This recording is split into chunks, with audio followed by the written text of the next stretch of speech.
राहू आणि इथून पुढे आजपर्यंत तुमच्या बरोबर होतो आणि इथून पुढे सुद्धा आम्ही तुमच्या बरोबरच राहू आणि असंच सहकार्य आम्हाला तुमचं लाभो ही मी विनंती करतो. धन्यवाद. जय हिंद, जय महाराष्ट्र, जय श्रीराम. विक्रांत पाटील साहेबांचा जय हो. विक्रांत पाटील साहेबांचा जय हो. नमस्कार. मी स्वतः शिल्प विजेता आहे.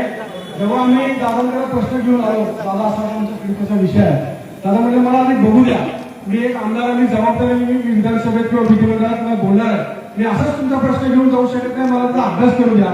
मी सर्वांच्या साक्षीने सांगतो तुम्हाला, आम्ही या ऑफिसमध्ये दादांसोबत रात्री 2-2, 3-3, 4-4 वाजेपर्यंत अभ्यास केलेला आहे. म्हणजे एखादा नगरसेवक आपल्याला एवढा वेळ देतो तेवढा आमदारांनी आम्हाला वेळ दिलेला आहे. दादांच्या ऑफिसमध्ये एक पाठे हक्काचा आमदार, तर हक्काचा आमदार म्हणजे काय, तर हक्काचा आमदार म्हणजे विचारा दादा. लक्षात घ्या, खूप आमच्याकडे दादांनी अभ्यास केला, वेगवेगळे आम्हाला मार्गदर्शन केलं, आमच्याकडे आम्हाला सांगितलेलं दादांनी.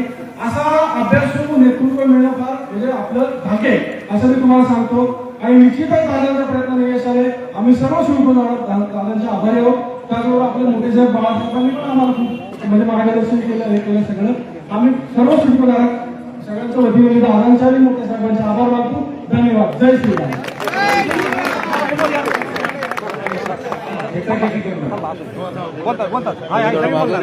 नमस्कार. एक शिल्प विजेता या ठिकाणी माझी भूमिका स्पष्ट करतो आहे. गेल्या 7 ते 8 महिन्यापासून आदरणीय आपले नेते बाळासाहेब पाटील यांच्या नेतृत्वाखाली, मार्गदर्शनाखाली आणि आदरणीय विक्रमदादा पाटील यांच्या नेतृत्वाखाली आम्ही हा शिल्पचा लढा लढत होतो.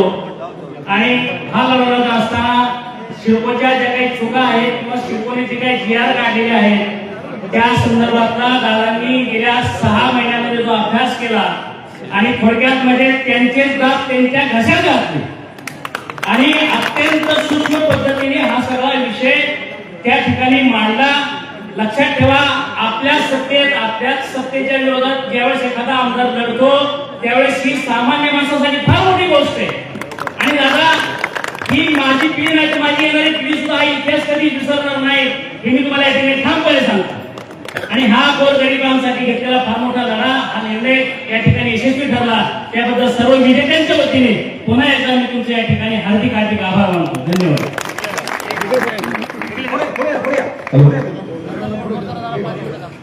स्वप्नपूर्ती कॉम्प्लेक्स 8 वर्षापासून आम्ही प्रयत्न करत होतो. ज्या प्रयत्न आम्हाला दादांनी यश मिळवून दिलेलं आहे, त्यांचा आम्ही कितीही आभार मानलो तरी ते कमीच आहे. तरी सुद्धा आम्ही त्यांच्या सुद्धा त्यांच्या पाठीशी राहू हे असं आम्ही हे करतो. आणि दादा, तुम्ही असंच आमच्या पाठीशी राहा बस. विक्रांत दादा, तुम आगे बढ़ो, हम तुम्हारे साथ हैं. अरे एकच वादा, विक्रांत दादा. भारतीय जनता पार्टीचा भारतीय जनता पार्टीचा नरेंद्र मोदी साहेबांचा, नरेंद्र मोदी साहेबांचा, देवेंद्र फडणवीस साहेबांचा, सन्माननीय आमदार विक्रांत पाटील साहेबांचा, सन्माननीय आमदार विक्रांत पाटील साहेबांचा. आपल्याला वेळोवेळी नेहमी आपल्याला सहकार्य केलेले आपले विक्रांत दादा बरोबर, जसं काय सिडकोच्या आमच्या सर्व प्रतिनिधीला आपले त्यांचे वडील म्हणजे आमचे वडील, ते पण आमच्या वडिलांप्रमाणे त्यांनी आम्हाला सांभाळून घेतलं. नव्हे आम्हाला कधी नव्हते 2-2 रात्रीच्या 2 वाजता पण आम्ही दोन्ही साहेबांनी आम्हाला वेळ दिला. साहेब, त्याच्याबद्दल आम्ही ऋणी आहोत आणि जीवनभर आम्ही तुमचे हे उपकार कधीच विसरणार नाही. हा आम्ही तुम्हाला शब्द देतो आणि कायम आमचे एवढे जेवढे नोट आहेत ना, हे सगळे जीवनभर आम्ही तुमच्या पाठीशी राहू हे तुम्हाला आम्ही सर्व देतो. भारतीय जनता पार्टीचा रवींद्र चव्हाण साहेबांचा, एकनाथ शिंदे साहेबांचा, आमदार विक्रांत पाटील साहेबांचा. धन्यवाद, धन्यवाद, धन्यवाद.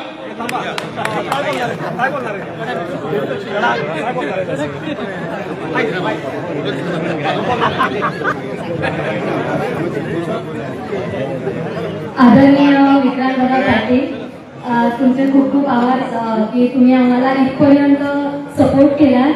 जेव्हा सुरुवातीला हा लढा चालू झाला तेव्हा खूप म्हणजे अशी इतकी शक्यता नव्हती की ही गोष्ट सिद्ध होईल. आम्हाला सर्वसामान्य जी काही जनता आहे यांना न्याय मिळेल. आमच्यासाठी एक एक गोष्ट आपल्यासाठी खूप महत्वाची आहे आणि आतापर्यंत असलेल्या प्रत्येक गोष्टींमध्ये आदरणीय विक्रांतदादा पाटील यांनी आम्हाला खूप जास्त सपोर्ट केला. सुरुवातीला म्हणजे खरं बोलायचं तर मला तेवढी शक्यता खरंच नव्हती. आतापर्यंत आम्ही खूप जणांना भेटलो बोललो, पण नेता तोच जो शब्दाला जागतो आणि विक्रांतदादा पाटीलकडे आम्हाला बघून मला मनापासून वाटलं आमच्यासाठी एक एक गोष्ट एक एक रुपया खूप महत्वाचं आणि आज 10% अमाऊंट कमी झाली आहे. ही खूप मोठी गोष्ट आहे आमच्यासाठी आणि ह्याच्यासाठी आमच्या सर्वसामान्य नागरिकांकडून मी त्यांचे खूप खूप आभार मानते. थँक्यू सो मच दादा, तुम्ही खूप मोठी गोष्ट केली आमच्यासाठी. Thank you so much.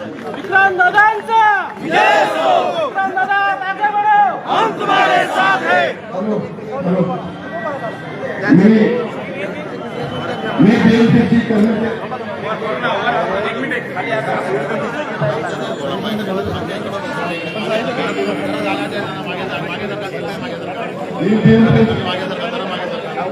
इथे सर्व लोकांना माहिती असेल, BMC कर्मचारी माजी कर्मचारी आहे. आमचा 42 वर्षापासून संघर्ष चालू होता, परंतु 3 महिन्याच्या आतमध्ये विक्रांतदादा साहेबांनी प्रश्न सोडवलेला आहे. प्रत्येकी कामाला 10 लाख त्यांनी मिळवून दिलेले आहेत. 42 आतापर्यंत कुणी प्रश्न सोडवला नाही. या साहेबांनी प्रत्येकाच्या खात्यावर 10 लाख रुपये जमा केले. जेव्हा मिळालेले आहेत त्यांचे आम्ही आभारी आयुष्यभर आम्ही त्यांच्या पाठीशी आहोत. क्या बात है. नमस्कार.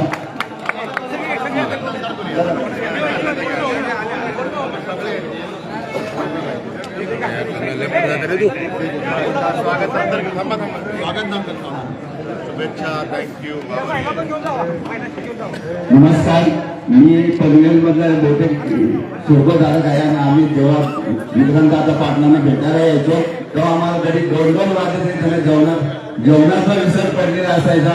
असं आमदार आपल्याला भेटणं हे खरंच आपलं भाग्य आहे आणि मला वाटत नव्हतं की मी पनवेलमध्ये घर घेऊ शकेन.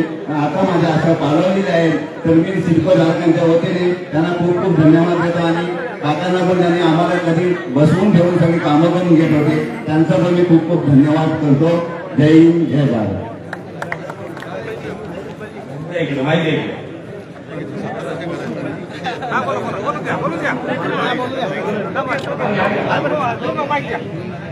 हॅलो, मी खारघर सिडको विजेता आहे. तुम्ही आजकाल बघितलं राजकारणाची परिस्थिती, यंग जनरेशन सध्या राजकारणामध्ये यायला घाबरत आहे.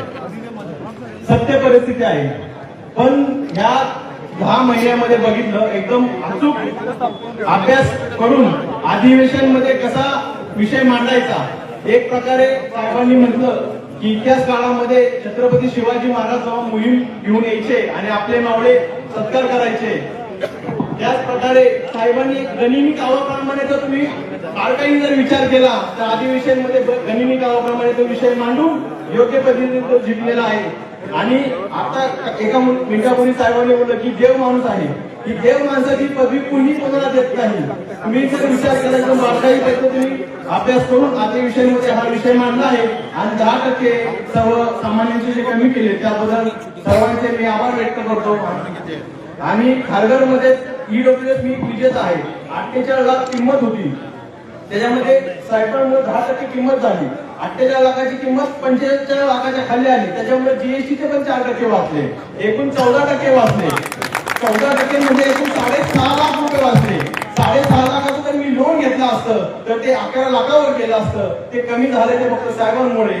तर मी पुन्हा एकदा 2.5 लाखाची सबसिडी आणि EWSची पण 2.5 लाखाची सबसिडी भेटणार आहे.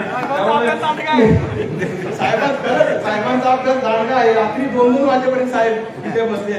एक नगरसेवक एवढा वेळ देत नाही, खरंच साहेबांनी वेळ दिलाय, त्याबद्दल एक नेहमीच ऋणी आहे. धन्यवाद. धन्यवाद. यानंतर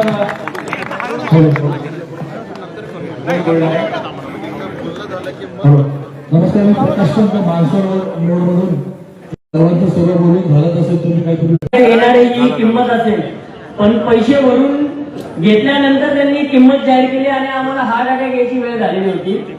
मग असं म्हणलं की आता बँक पण लोन देणार नाही आणि पैसे कुठून, एक 40-42 लाखापर्यंत आपण काहीतरी अरेंजमेंट विचारात करू शकतो आजूबाजूची परिस्थिती बघून.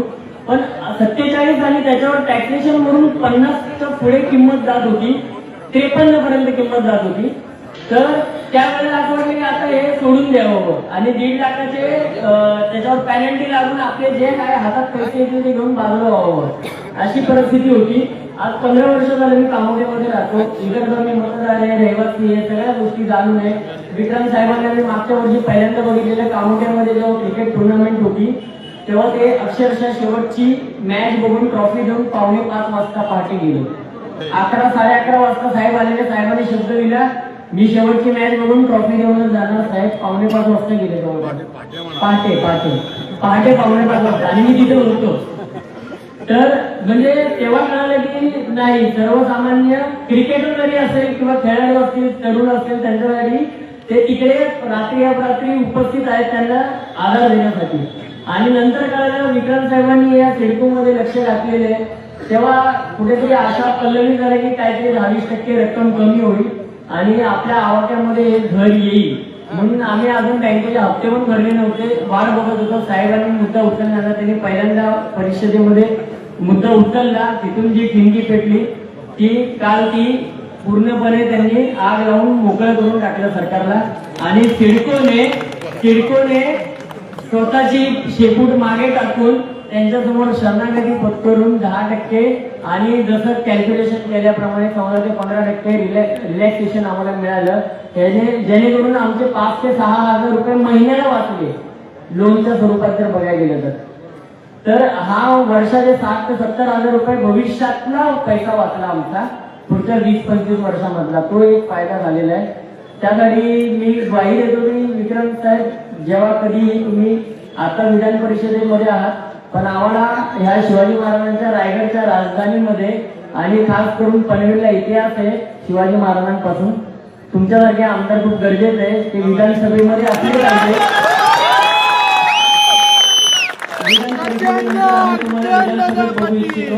आणि त्यासाठी जे काही करता येईल सिडकोचे नागरिक आणि इकडचे रहिवासी म्हणून सर्व सिडकोधारक तुमच्या पाठीशी उभे राहतील. नमस्कार, मी अवधूत कदम स्वप्नपूर्ती सांगतो. गेल्या रविवारी आम्ही स्वप्नपूर्तीचं डेलिगेशन दादांच्याकडे आलो होतो. दादांनी आमचे प्रश्न समजून घेतले. एक तासभरच वेळ मिळाला होता, त्यांची कामं चालू होती. आणि अधिवेशनाच्या आदल्या दिवशी दादांनी रात्री 12 वाजता फोन केला होता. 12 ते 1 फोनवर दादांनी विषय समजून घेतले आणि जसेच्या तसे विधिमंडळात मांडले पटल्यावर असा आमदार आपल्याला आज सगळ्यात बघायला मिळणार नाही की रात्री 12 वाजता सामान्य माणसाचे प्रश्न समजून घेऊन विधिमंडळात मांडले आणि एका आठवड्यात रिझल्ट दिला. तर स्वप्नपूर्तीच्या वतीनं मी दादांचे खूप आभार मानतो की त्यांनी त्या दिवशी रात्री फोन केला, एक तासभर आमच्याकडे विषय समजून घेतलं आणि पूर्ण आमच्या सगळ्या मागण्या तिथं राहून झाल्या. त्याबद्दल खूप खूप आभार.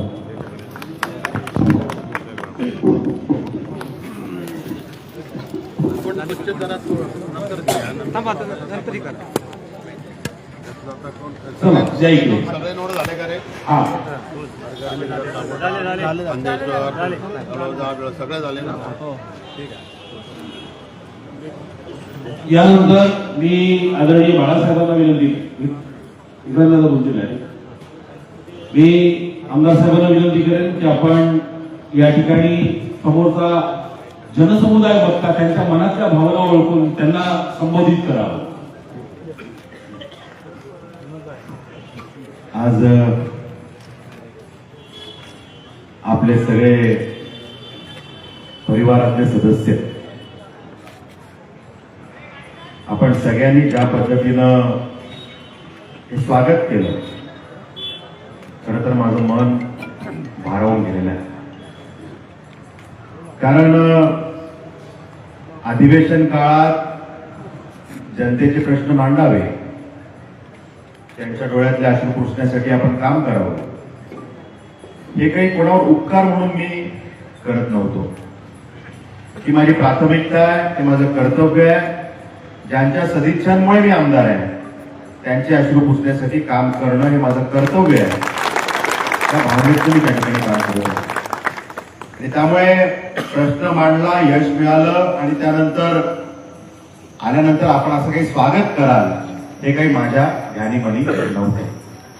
त्यामुळे ज्या पद्धतीनं आपण सगळ्यांनी व्यक्त आपण झालेला आहात, आपल्या सगळ्यांच्या भावना मी ऐकलेल्या आहेत आणि त्यामुळे त्या ऐकल्यानंतर खऱ्या अर्थानं मन खरंच भारावून जातं की आपण करतो पण त्याला वेगवेगळ्या अँगलनी वेगवेगळ्या चष्म्यातून बघणारी आपली सगळी मंडळी, आपले सगळे बांधव आहेत की जे बघत असतात, जे कौतुक करत असतात, ज्यांना काही गोष्टी आवडत असतात, जे छोट्या छोट्या गोष्टी ऑब्झर्व करत असतात, जे ऑफिसवरच्या हक्काचा आमदार पाठीपासून ते विक्रांत पाटील किती वाजेपर्यंत काम करतो, विक्रांत पाटील रात्री 4:45 पर्यंत कुठं होता, एखाद्या कार्यक्रमात 4:45 वाजेपर्यंत ते आमच्याबरोबर थांबले.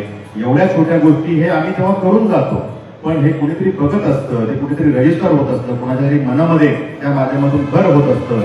हे मात्र तितकंच लक्षात येत नाही. पण आज आपल्या प्रतिक्रिया ऐकल्यावरती हे सगळं लक्षात आलं की आपण किती बारकाईनं प्रत्येक गोष्टीकडे बघताय, प्रत्येक गोष्टीचा अभ्यास करताय. आणि त्यामुळे खऱ्या अर्थानं मी आपल्या सगळ्यांचा आभारी आहे. आणि आभारी यासाठी आहे की आपले प्रश्न मांडण्याची संधी आपण मला दिली. म्हणजे त्या विधान भवनामध्ये एक आमदार म्हणून मी पोहोचू शकलो हे कशामुळे, मी नेहमी सांगतो की हे आपल्या सगळ्यांच्या आशीर्वाद, शुभेच्छा, सदिच्छा यामुळे घडलेल्या आहे. नाहीतर सामान्य परिवारातला एखादा युवा महाराष्ट्राच्या विधान भवनात पोहोचणं हे मुळात न पटण्यासारखं आहे. कारण ज्या पद्धतीने राजकीय स्थिती या महाराष्ट्रात आपल्याला बघायला मिळते आणि त्यामुळे मंत्र्याच्याच पोराने कुठेतरी आमदार खासदार व्हावं, खासदाराच्याच पोराने कुठेतरी महापौर उपमहापौर व्हावं आणि त्या ठिकाणी त्यांच्याच परिवारांनी आयुष्यभर राजकारण करावं अशी स्थिती बघायला मिळते. एका मोठ्या राजकीय परिवारातून मी येत नाही. जो काही राजकीय वारसा मला लाभला तो वारसा संघर्षाचाच वारसा लाभला. म्हणजे आमचे वडील सन्माननीय बाळासाहेब पाटील यांनी भारतीय जनता पार्टीची धुरा या रायगड जिल्ह्यात सांभाळण्याचा प्रयत्न केला. तो त्या काळापासून केला की जेव्हा भारतीय जनता पार्टीसाठी काम करणं, ती विचारधारा तळागाळापर्यंत पोहोचवणं यासाठी सहजासहजीपणे शक्य होत नव्हतं. आणि तसं या जिल्ह्यामध्ये एक प्रकारे कम्युनिस्ट पक्षाची त्यावेळेला मक्तेदारी म्हणू शकतो, शेतकरी कामगार पक्षाचं एक वर्चस्व होतं. आणि या सगळ्या लढ्यामध्ये भारतीय जनता पार्टीचं सरकार येईल, कुठेतरी सत्ता येईल असं दूरपर्यंत वाटत नव्हतं. तरी सुद्धा अटलजींचे विचार पडतात, पंडित दीनदयाळजी उपाध्याय यांचे विचार पडतात, श्यामाप्रसाद मुखर्जी यांचे विचार पडतात. ते विचार का पडतात? कारण ते देशप्रेमाचे विचार आहे म्हणून पडतात आणि ते तळागाळापर्यंत गेले पाहिजेत. सत्ता येईल का राहील त्याच्याशी आम्हाला घेणं देणं नाही, पण हे विचार, राष्ट्रप्रेमाचे विचार पोहोचवण्यासाठी काम करणारे नेतृत्व म्हणजे बाळासाहेब पाटील. आणि म्हणून खरं तर राजकारणामध्ये त्यांना फार चांगल्या संधी मोठ्या मिळायला पाहिजे होत्या, त्या कदाचित मिळाल्या नाही. आणि संघर्ष आणि प्रामाणिकपणा याची कास मात्र त्यांनी कधी सोडली नाही. जनतेचे अश्रू पुसण्यासाठी मला काम करायचं आहे ही त्यांची भावना कायम होती. पक्षाची विचारधारा, राष्ट्रप्रेमाची विचारधारा तळागाळावर पोहोचवण्यासाठी काम करायचं आहे हा प्रयत्न त्यांनी केला. आणि त्यामुळे त्यांचा संघर्षाचा आणि प्रामाणिकपणाचा वारसा घेऊन त्या ठिकाणी मी कामाला सुरुवात केलेली आहे. माननीय बाळासाहेब पाटलांचा आणि मग ज्यावेळेला अशा पद्धतीने आपण काम करतो तेव्हा आणि जर का आपण समोर बघितलं तर गोरगरीब जनतेचं दुःख आणि अश्रूही दिसतंच. आणि त्याच पद्धतीनं हे अनेक विषय जे आपल्याकडनं मी समजून घेतले, महाराष्ट्राच्या विधान भवनात मांडण्याचा तो प्रयत्न केला, तो केवळ यामुळे कारण आपण सगळ्यांनी सुद्धा तितकंच भरभरून प्रेम मला दिलेलं आहे. म्हणजे आता मनोगत व्यक्त करताना सांगितलं की सिडकोचा प्रश्न होता. खरं तर सिडकोचे लॉटरीधारक की ज्यांना लॉटरी लागली त्यांना इतका आनंद झाला की खऱ्या अर्थानं आम्ही कुठंतरी आकाशाला हात लावला की काय, अशा पद्धतीची भावना त्यांच्या मनामध्ये सुरुवातीला होती. पण या सिडकोच्या घरांच्या किमती जेव्हा जाहीर झाल्या तेव्हा त्या ठिकाणी त्यांचा भ्रमनिरास झाला. आणि आता ह्या घराला आम्ही सिडकोचं स्वप्नातलं घर, माझ्या पसंतीचं घर अशा त्या योजनेचं नाव होतं. आणि मग मात्र या किमती ऐकल्यावरती त्यांचा भ्रमनिरास झाला आणि आता हे घर आम्ही कदाचित घेऊ शकणार नाही ही खंत त्यांच्या मनात तयार झाली. सगळी मंडळी आमच्याकडे आली, त्यांनी तो विषय सांगितला. तर तो विषय प्रथमदर्शनी ऐकल्यावर मला वाटणार सिडको सारखं हे सगळं साम्राज्य, सिडको म्हणजे खरं तर गेंड्याची कातडी, सुलतानी मानसिकता, सामान्य नागरिकाला तर उंबरठ्यात उभं करत नाही अशी सगळी स्थिती. अनेक वर्ष आम्ही सिडकोचा कारभार बघतोय, कुणाला न गिनणं ही त्यांची मानसिकता. म्हणजे विधान भवनात मी म्हटलं की ईस्ट इंडिया कंपनी तरी बरी, तिला लाजवेल अशा पद्धतीने सिडकोची भूमिका आहे. अशा पद्धतीनं म्हणजे फक्त कुठल्या तरी दुसऱ्या गोष्टीसाठी आले आणि या ठिकाणी मालक झाले, अशा पद्धतीने सिडकोची भूमिका त्या ठिकाणी आम्हाला बघायला मिळते. आणि हा प्रश्न कसा सुटेल, त्याच्यामध्ये काही तांत्रिक बाजू आहे का, हा सुरुवातीला प्रश्न माझ्या मनात होता. मग जसं याच्या खोलात गेलो, ज्या पद्धतीने ह्या विषयात तुमच्या सगळ्यांच्या भावना समजून घेतल्या, खरं तर या विषयाला सुरुवात केली, अभ्यास करायला सुरुवात केली तर तुमच्या सगळ्यांच्या भावनेत होती. म्हणजे या सगळ्यांना मदत केली पाहिजे ही भावना हृदयात होती. यश मिळेल अपयश मिळेल मला माहित नव्हतं, पण कुठेतरी या विषयाला आपण पडलं पाहिजे, जनतेचा आवाज व्हायला पाहिजे, किमान हा आवाज सरकार दरबारी पोहोचला पाहिजे, या भावनेत या विषयाला सुरुवात केली होती. पण ज्या पद्धतीने या विषयात मी पुढे गेलो त्यानंतर मला जाणवलं की या विषयामध्ये खूप साऱ्या चुका आहेत. मागच्या अधिवेशनामध्ये हा विषय आपण मांडला, त्याच्या आधीपासून आपण अभ्यास करायला सुरुवात केली होती. अधिवेशनात विषय मांडल्यानंतर त्या विषयाला कुठेतरी वाट मोकळी झाली आणि त्या ठिकाणी सरकारकडनं सिडकोला जे काही सगळे विषय खाली गेले त्यातून सिडकोलाही कळलं की आता या विषयामध्ये वाटतं इतकं सोपं नाहीये. आणि त्यामुळे आपण जर बघितलं की तो तेव्हापासून आतापर्यंत उर्वरित घराची लॉटरी सिडको करू शकली नाही. आणि हे का नाही करू शकली, कारण मागच्या अधिवेशनामध्ये आपल्याला आश्वासन दिलं होतं आणि आश्वासन पूर्ण होईपर्यंत सिडकोला नवीन लॉटरी करता येत नाही आणि म्हणून सिडकोला लॉटरी करायची घाई होती. तरी सुद्धा आपल्याला मंत्री महोदयांनी आश्वासन दिलंय, आमदार विक्रांत पाटलाच्या प्रश्नावरती ते उत्तर दिलंय आणि म्हणून त्याचा मार्ग निघेपर्यंत पुढची लॉटरी करता येणार नाही अशी त्या ठिकाणी स्थिती तयार झाली आणि त्यामुळे तो विषय अडकून राहिला. सातत्याने मधल्या काळात आपण बैठका लावण्याचा प्रयत्न केला, 3-4 प्लॅटफॉर्मवरती हा विषय चर्चा केला. माधुरी मिसळताईंशी आपण या विषयावर चर्चा केली. अनेक वेळेला मी राम शिंदे साहेब सभापती महोदयांची चर्चा केली की साहेब या विषयामध्ये न्याय मिळवण्यासाठी मी संघर्ष करतो आणि या सरकारची भूमिका, देवाभाऊंची भूमिका, महायुती सरकारची भूमिका ही आमच्या जनतेच्या बाजूनी आहे. त्यांना घर मिळायला पाहिजे, त्यांच्या हक्काचं घर असलं पाहिजे, ही त्यांची भूमिका आहे. मुंबईतून मराठी माणूस हा हद्दपार होत चाललाय, त्याला दूर कुठेतरी नालासोपारा वसई विरारला जायला लागतंय, बदलापूर अंबरनाथला जावं लागतंय. या मराठी माणसाची, या आमच्या बांधवांची, महाराष्ट्राच्या कानाकोपऱ्यातून आलेल्या आमच्या या सगळ्या बांधवांची, गोरगरीब जनतेची प्राथमिकता, पहिली चॉईस ही पनवेल आहे, नवी मुंबई आहे. त्याचं कारण काय आहे तर याच देवाभाऊच्या सरकारने मुंबईचं अंतर पनवेल पासून 20 मिनिटावरती आणलं. मग जर का आमच्या या सगळ्या नागरिकांना मुंबई आणि परिसरात काम करण्यासाठी जावं लागतं, पण मुंबईतलं घर आम्हाला परवडणार नाही, आमच्या खिशाला ते परवडणार नाही, आम्ही राहू कुठे शकतो तर नवी मुंबई पनवेलमध्ये आम्ही राहू शकतो, कारण इथे आम्हाला ते परवडू शकतं. आणि म्हणून देवाभाऊच्या सरकारने, महायुतीच्या सरकारने अटल सेतू सारखा आपल्याला एक कनेक्टिंग मार्ग दिला की आम्ही त्या ठिकाणी जवळ येऊ शकतो. आणि मग जर का या ठिकाणी घर द्यायचं ठरलंय, जे गोरगरीब जनतेला मदत करायची ठरली आहे, घराचे प्रकल्प उभे राहायचं ठरलं, पण हे सगळं सुरू असताना हे करणारी अथॉरिटी कोण, यंत्रणा कोण तर सिडको. आणि त्यामुळे या सिडकोच्या अधिकाऱ्यांच्या नकारात्मक मानसिकतेमुळे त्यात थोडा घालण्याचं काम हे बराच काळ झालं होतं. म्हणजे मी तर मला असा मध्यंतरी असा विषय मी 10 ठिकाणी सांगितला की कदाचित प्रायव्हेट बिल्डर त्याचं घर बांधताना आपण सिडकोचं घर त्या ठिकाणी त्यांच्या डोळ्यांना जाब विचारण्याचं काम आपण केलं आणि त्या ठिकाणी या विषयामध्ये मधल्या काळामध्ये हे अधिवेशन बैठका लावण्याचा आपण प्रयत्न केला. त्या ठिकाणी उपमुख्यमंत्री मोदयांची मानसिकता होती या तात्काळ मार्ग निघाला पाहिजे, पण काही ना काही कारणाने त्या बैठका पुढे गेल्या. जो काही वेळ मिळाला त्यात अजून अभ्यास केला, त्यात अजून तांत्रिक बाजू समजून घेतल्या आणि त्यानंतर आपण बघितलं अधिवेशन काळात की एवढं म्हणजे अक्षरशः आपल्याला हाताने दाखवावं लागेल. एकनाथ शिंदे साहेबांनी सभागृहात दाखवलं इतकं मटेरियल हे त्या ठिकाणी विक्रांत पाटील घेऊन आला.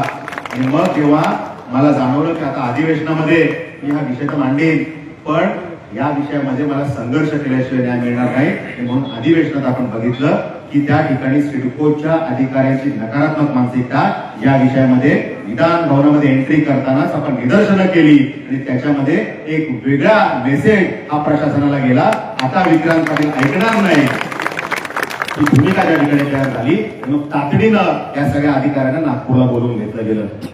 तात्काळ ही सगळी मंडळी नागपूरला आली आणि आज आंदोलन केलं आणि उद्या त्या विषयाची बैठक सन्माननीय उपमुख्यमंत्री महोदयांनी लावली. आणि त्या बैठकीतही आता सांगायला हरकत नाही की सिडकोच्या अधिकाऱ्यांची मानसिकता आहे की एक गुमराह करण्याची पद्धत अवलंबायची.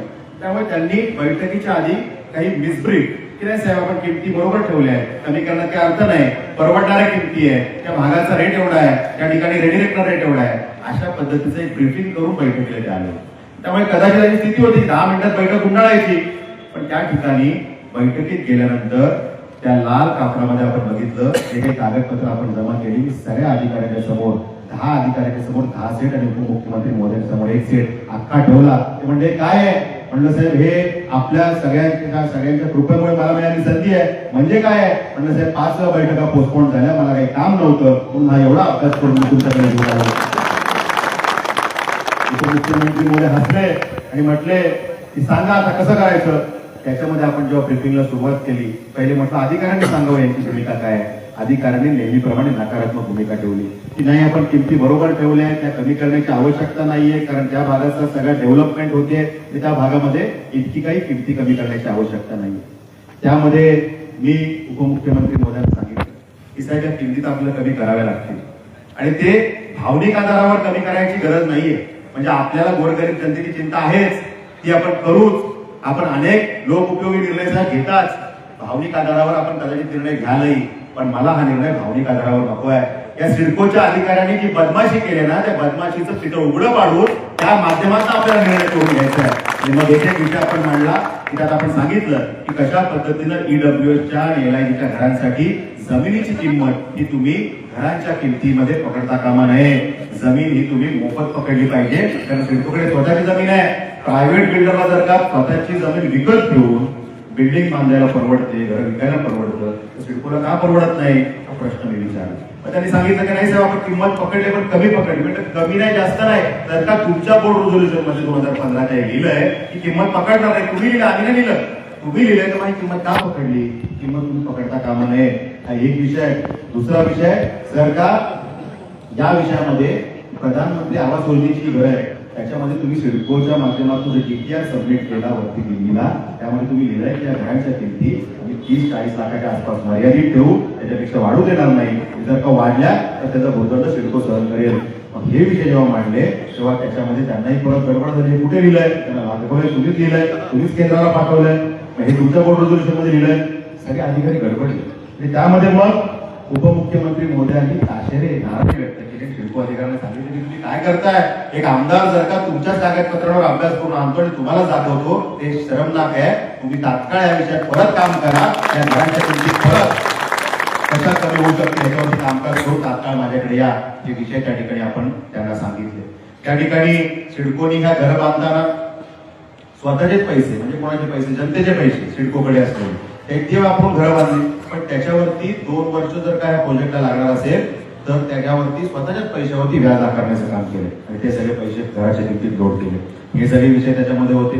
हे सगळ्या जागा बांधताना सिडकोनी काय केलं होतं तर या सगळ्या जागा ज्या रिझर्वेशनच्या आहेत, ट्रक टर्मिनल आहे, रेल्वेचं फोरकोट ज्याला म्हणतात जिथे तुमची घरं आहेत, हे सगळे विषय या जागांच्या किमती या आधीच त्यांनी बिल्डरला जे प्लॉट विकतात त्याच पकडलेले असतात.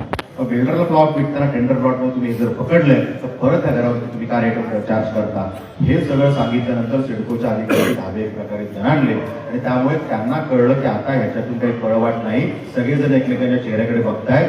अशा पद्धतीची स्थिती तयार झाली आणि त्याच्यामध्ये त्यांना त्या ठिकाणी नांगी टाकावी लागली. आणि मग त्या ठिकाणी उपमुख्यमंत्री महोदयांनी कडक निर्देश दिले की मला हे चालणार नाही. जर का आमच्या नागरिकांना तो सुद्धा मुद्दा मी मांडला की 292 स्क्वेअर फूट घर जर का कागदावरती तुम्हाला द्यायला काय लाज वाटते का, मी मोजून देणार म्हणतात 322 स्क्वेअर फूट घर, तुम्ही म्हणता जे देणार ते द्यायला काय प्रॉब्लेम आहे तुम्हाला. प्रायव्हेट बिल्डर जसं करतो की नंतर ते फ्लॉवर बेड आत घेतो, नंतर बाल्कनी आत घेतो, ते करण्याकरिता तुम्ही त्याला कागदावरती का नाही देत. उद्या आमच्या बांधवांनी 5 वर्षानंतर जो काही नियम आहे त्यानंतर घर विकायचं म्हटलं तर समोरचा माणूस तर 292 स्क्वेअर फूटचे पैसे देईल, तो काही 322 स्क्वेअर फूटचे देणार नाही.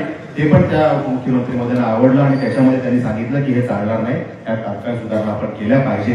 त्यामुळे अशा सगळ्या पद्धतीने जेव्हा विषय मांडले तेव्हा त्या बैठकीचा मूड बदलला. म्हणजे बैठकीनंतर 2 दिवस त्या बैठकीमध्ये असलेले सगळे अधिकारी म्हणत होते की बाबा हे कसं काय तुम्ही केलं, म्हणजे हे आम्ही एवढे वर्ष राजकारण बघतोय, या विधानभवनात अनेक आमदारांनी बघितले, पण अशा पद्धतीनं सिडकोला जाब विचारणारा आणि त्यांच्या कागदपत्रांच्या आधारे त्यांना त्या ठिकाणी जाब विचारणारा कोणी आणि आमदार बघितला नव्हता. आणि पहिल्यांदा बघितला तर माझ्यासाठी अभिमानाची गोष्ट आणि ते मी करू शकलो कारण आपल्या सगळ्यांच्या माध्यमातून हा प्रश्न माझ्याकडे आला. शेवटी या सेवेची संधी मिळणं हे भाग्य असतं. म्हणजे प्रश्न सुटला याच्यामध्ये काहीतरी मोठेपणा वाटण्यापेक्षा मला ती तुम्ही संधी प्राप्त करून दिली, आपल्या सगळ्यांच्या सेवेची संधी मला मिळाली. ह्यात मी स्वतःचं भाग्य मानतो आणि त्यामुळे अशा पद्धतीनं हा प्रश्न एका पद्धतीनं सुटला आणि त्यामुळे 10% जेव्हा ही किंमत कमी होते तेव्हा एका आपल्या मनोगत व्यक्त करताना लॉटरी धारकांनी सांगितलं की त्याचं रिप्लिकेशन कसं आहे, त्याचा इफेक्ट कसा येतो, तर 10% किंमत कमी झाली. 45 लाखाच्या खाली जेव्हा घराची किंमत होते तेव्हा आपोआप त्याला जीएसटीचे जे काही 5% पैसे भरायला लागणार होते त्याचा फक्त 1% भरायला लागणार आहे. त्यामुळे त्याच्यातून त्याला सूट मिळेल. हा एक मोठा विषय होतोय. माझा प्रयत्न आहे, त्यात किती यश येईल मला माहित नाही. आता हे यश आपल्याला आलेलं आहे, पण जर काही ह्याची व्याख्या बदलून जर आपण ईडब्ल्यूएस करू शकलो तर त्याच्यामध्ये त्यांना 2.5 लाखाची सबसिडीचा विषय होऊ शकेल. असे अनेक विषय मी ह्याच्या पुढे जे काही माझ्या डोक्यातले विषय आहेत ते मी करत राहील. पण आता आपल्याला साधारणतः 14 ते 15% थेट लाभ हा या माध्यमातून होणार. त्याच्या घराची किंमत जास्त आहे. 60 लाखाची घरं काही मंडळींची आहेत, 70 लाखांच्या घरांची किमती काही लोक 97 लाखाची एकाची किंमत आहे. 97 लाखाचे 10% जर का वजा झाले तर त्याला तर 9,70,000 म्हणजे जवळजवळ 10 लाखाचा फायदा त्या लोकांना होणार आहे. आणि त्यामुळे 25-30 हजार पगार असलेली ही सगळी आमची गोरगरीब मंडळी आहेत. म्हणजे घराचा हप्ता 20-22 हजार भरायचा आणि उर्वरित 5-7 हजारामध्ये महिन्याचं कुटुंबाचं नियोजन करायचं. हे सगळं असताना त्यात बचत फार होत नाही. त्यामुळे बचत करायची म्हटली तर 5-5 हजार जमवून महिन्याला, त्यामुळे त्यांच्या आनंदामध्ये आम्हाला आनंद आहे की या सगळ्या जनतेला आमच्या माध्यमातून फायदा झाला. आणि हा क्वांटम किती मोठा आहे, याचं प्रमाण किती मोठं आहे, तर 25,000 घरांची लॉटरी आता झालेली आहे. एकूण 67,000 घरांचा हा विषय आहे. त्यामुळे 67,000 घरं आणि एका घरात जर का आपण 3-4 व्यक्ती मानल्या, 3च पकडल्या तरी जवळजवळ 1.5-2 लाखांच्या आयुष्यावरती प्रत्यक्ष अप्रत्यक्षपणे परिणाम करणारा हा निर्णय आहे. आणि त्यामुळे मी या सरकारचं अभिनंदन करतो, आभार व्यक्त करतो. आदरणीय आपले लाडके मुख्यमंत्री देवाभाऊचं आभार आणि अभिनंदन करतो. हा निर्णय त्यांनी सभागृहात जाहीर केला ते सन्माननीय उपमुख्यमंत्री आदरणीय एकनाथ शिंदे साहेबांचे आभार व्यक्त करतो की आपण हा दिलासा दिला. कारण सिडकोच्या घशात एकदा काही गेलं की तिथून काढणं हे अक्षरशः म्हणजे बैलाचं दूध काढण्याचा प्रकार आहे, जे कधी निघत नाही. आणि त्यामुळे अशा पद्धतीनं हा विषय होणं हा मलाही त्या ठिकाणी त्याचा आनंद झाला की मी जनतेसाठी काही करू शकलो. तर त्याचबरोबरीनं सिडकोच्या या लॉटरी धारकांचा विषय झाला, पण स्वप्नपूर्ती सारख्या मोठ्या कॉम्प्लेक्सेस एका बिल्डिंग मध्ये 7-8 हजार किती हजार फ्लॅट येत होते, 3,800 फ्लॅट. त्याचबरोबर सुखसागर, स्वप्नसागर, दीपसागर म्हणजे नावं नुसती स्वप्न, आनंद सागर आणि दुःख त्यांच्या पदरात देण्याचं काम सिडकोने केलं. अशांचेही अनेक विषय आहेत. म्हणजे त्यांच्याकडे स्वप्नपूर्ती सोसायटीची तर केस होती की ज्यामध्ये त्यांना मेंटेनन्स चार्जेस 5-5 वर्षाचे एकत्र मारले. म्हणजे मी म्हटलं 30,000 पगार असेल, 22-23,000 हप्ता जातो, 5-7 हजारात नियोजन करायचंय, म्हणजे 2 लाख 5 वर्षाचे एकत्र जर का तुम्ही चार्जेस मेंटेनन्स पाठवले तर त्यांनी ते कसे भरायचे हा प्रश्न त्या ठिकाणी विचारण्याचं मी काम केलं. आणि त्यामुळे जर का कोरोनाच्या कालावधीमध्ये तुम्ही सर्व्हिसच दिली नाही, मेंटेनन्स चार्ज कसले मारता. जर का 3 वर्ष तुम्ही काही खातूर सर्व्हिस दिली तर जेवढी सर्व्हिस दिली त्याचे चार्ज तुम्ही आकारले असेल तर आम्ही समजू शकलो असतो, पण एवढे चार्ज का आकारले हे सुद्धा विचारण्याचा आपण प्रयत्न केला. त्या ठिकाणी जेव्हा ही बिल्डिंग बनली तेव्हा तिथे शॉपिंग मॉलचं प्लॅनिंग होतं. तो मॉल यांनी नंतर रद्द केला. ते 2 बिल्डिंग अजून बांधल्या आणि विकून टाकल्या. ते फक्त नफेखोरी कमवण्यासाठी सिडको आहे का हा सुद्धा प्रश्न आपण त्या ठिकाणी विचारला. आणि त्यामुळे त्यांना त्या ठिकाणी त्या विषयामध्ये प्रश्नचिन्ह तयार झालं. त्यामुळे मी सांगितलं जर तुम्ही नफा कमवलाय तर यामध्ये तुम्हाला नागरिकांना रिलॅक्सेशन द्यावं लागेल. यामध्ये तातडीची बैठक आपण मागितली आहे. हा पटलावरती विषय आला, रेकॉर्डला विषय आला आणि त्यामुळे आता यामध्ये आपल्याला पुढे लढाई लढता येईल. त्यामुळे अशा पद्धतीने अनेक विषय आपण पुढे नेण्याचा प्रयत्न केला. त्यामध्ये आमचे बीएमटीसी कर्मचारी होते की ज्यांचं प्रश्न सुरू झाला 84 साली. सिडकोची बस सेवा बीएमटीसी नावाची होती ती बंद झाली. त्याचं कारण मोठं आहे. त्या ठिकाणी ती बंद बस सेवा झाल्यानंतर त्या ठिकाणी ते लोक बेरोजगार झाले. 84 साली प्रश्न तयार झाला. माझा जन्म 84 आहे म्हणजे प्रश्नाचा आणि माझं वय एक आहे. 42 वर्ष लागली प्रश्न सुटायला. कदाचित तो प्रश्न सुटण्यासाठी मला आमदार व्हावं लागलं की काय. अशा पद्धतीनं 42 वर्षांनी जेव्हा ही मंडळी आमच्याकडे आली, अनेक या विषयामध्ये आंदोलनं झाली, अनेक नेत्यांनी प्रयत्न केले असतील, सगळ्यांचेच आभार आहे. पण त्या ठिकाणी यश येताना मात्र दिसत नव्हतं. सिडकोने 2-3 वेळा मॉडेल केले की एकदा आम्ही यांना प्लॉट देऊ, मग रद्द केलं, मग गाडी देऊ, रद्द केलं, काहीतरी कंपन्सेशन देऊ, रद्द केलं. द्यायचंच नव्हतं. त्यामुळे फक्त बागून बुवा उभा केला होता आणि फिरवायचं काम करत होते. सिडकोला जी भाषा समजते त्या भाषेत आपण सांगितलं आणि त्या ठिकाणी 1600 कर्मचारी आहेत, 1550 कर्मचारी हे सगळे आहेत, नागरिक आहेत, सगळे आपल्या या भागात राहणारी मंडळी आहेत. 1500 मंडळींना 10 लाख रुपये अकाउंटमध्ये देण्याची आपण प्रोव्हिजन केली. पैसे जायला सुरुवात झाली, अनेकांचे गेले, अनेकांची जाण्याची प्रक्रिया सुरू आहे, त्यात आपला पाठपुरावा सुरू आहे. पण या 1547 मंडळींना एक फक्त त्यांनी काही पुरावा द्यावा की मी हा कर्मचारी होतो, त्यांना ते पैसे मिळणार, हा निर्णय आपण त्या ठिकाणी करून घेतला. आणि याची जर का रक्कम टाळायची म्हटली तर साधारणतः 157 कोटीचं वाटप या सगळ्या आमच्या बुजुर्ग मंडळीला होणार आहे. त्यांचं वय 80 वर्ष, 90 वर्ष अशा वयाची ही मंडळी आहेत. आणि यांना जेव्हा हे पैसे मिळतात, मी कुठेतरी गावात जातो, कार्यक्रमाला जातो, तेव्हा ही मंडळी त्या ठिकाणी उपस्थित असतात. भले ते कार्यक्रमाचा भाग नसतात, पण मी येणार आहे, साहेब जाणार आहे म्हणून ते येतात. त्या ठिकाणी मला आशीर्वाद देतात की विक्रांत, तुझ्यामुळे आमचा प्रश्न सुटला, बाळासाहेब पाटलांमुळे आमचा प्रश्न सुटला. त्यांच्या डोळ्याचा जो भाव आहे तो मनाला आनंद देणारा भाव असतो. आणि त्या ठिकाणी त्यातनं आत्मिक समाधान कुठेतरी माझ्यासारख्या कार्यकर्त्यांना लाभत असतं. पण असे अनेक विषय आहेत. त्यामुळे गरजेपोटी घरांचा प्रश्न यावेळेला मांडण्याचा मी प्रयत्न केला. अनेक वर्ष हा प्रश्न प्रलंबित आहे. गावठाण विस्तार झाली नाही अनेक वर्ष, तर त्या ठिकाणी नैसर्गिक जर का वाढ आमच्या गावकऱ्यांनी त्या ठिकाणी केली असेल, ती घरं झाली असतील, तर त्यासाठी शासन निर्णय सुद्धा झालाय. सिडकोची मानसिकता का नकारात्मक आहे, का तुम्ही तोडक कारवाई करता, या विषयावर आपण आवाज उचलला. आपण मागच्या अधिवेशनामध्ये विषय लावून शिलार धरणामध्ये पाण्याचा प्रश्न सोडवून घेतलाय.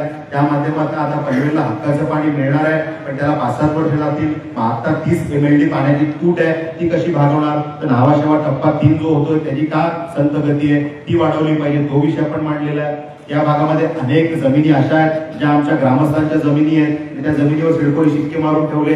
शिक्के कसले तर ही जमीन आम्ही अधिग्रहणाखाली घेतलेली आहे. आणि सिडको जमीन घेतही नाही, मोबदला देतही नाही. आणि आम्ही काय करायचं जागेवर म्हटलं की आम्ही काय करतो, आम्ही बांधतो काही, तुम्ही बांधायचं नाही कारण सिडको आम्हाला वाटेल तेव्हा ती जमीन घेईल.